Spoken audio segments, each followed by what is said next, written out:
Hello बच्चों, कैसे हो आप लोग। आई होप कि आप सब लोग अच्छे हो गए, स्वस्थ हो गए। So welcome to my channel P for physics. इस चैनल में मिलेगी आपको फिजिक्स से रिलेटेड हर एक प्रॉब्लम का एक यूनिक और बहुत जेन्युइन सोल्यूशन, जिससे आप फिजिक्स में बहुत अच्छे मार्क्स स्कोर कर पाएं और साथ में फिजिक्स की लैंग्वेज को इजीली समझ पाएं। सो आज का जो हमारा टॉपिक होगा वो होगा chapter number 4, magnetism and matter, जो एनसीईआरटी का क्लास 12th की फिजिक्स का। उसमें हम टॉपिक पढ़ेंगे कि जब हम कभी भी कोई भी करंट कैरिंग वायर लेते हैं और उसको एक यूनिफॉर्म मैग्नेटिक फील्ड के अंदर रखते हैं तो उस वाले वायर के ऊपर कितना फोर्स लगता है। तो आज जो हमारा पढ़ने का टॉपिक होगा क्या, force on a current carrying wire placed inside a magnetic field.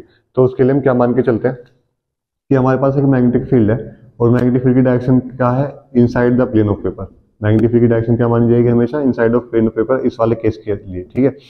और इसमें मैं क्या रख रहा हूँ, एक करंट कैरिंग वायर रख रहा हूँ जिसकी लेंथ कितनी है, यहाँ से यहाँ तक L। इसमें कितना करंट चल रहा है, I। तो इस वाले रूल के हिसाब से जब कभी भी हम एक मैग्नेटिक फील्ड के अंदर एक करंट कैरिंग वायर रखते हैं एक फिक्स लेंथ की, तो उसके ऊपर क्या लगता है, फोर्स।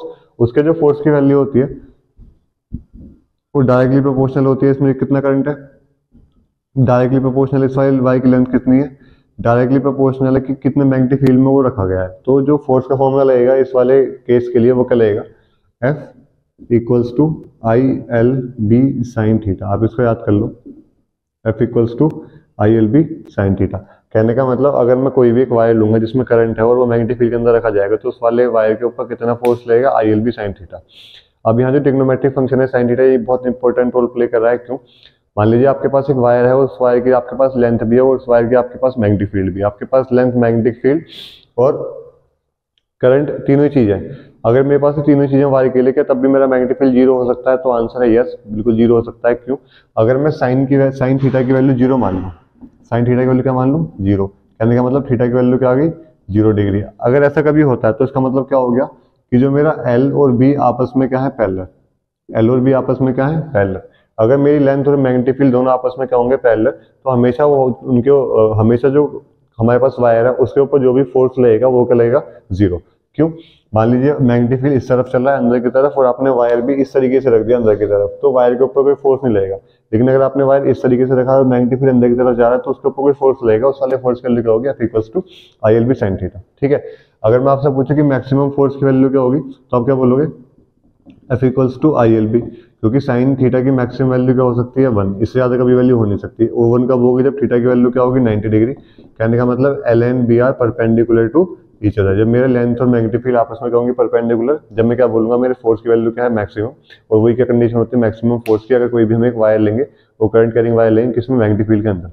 अब हमने तो पढ़ लिया उस वाले वायर के ऊपर फोर्स कितनी लगेगी, अब हमें उस वाले वायर की डायरेक्शन निकालनी पड़ेगी क्योंकि फोर्स एक वेक्टर क्वांटिटी है। तो उसके लिए हम किसी का इस्तेमाल करते हैं, अपने फ्लेमिंग्स लेफ्ट हैंड रूल का।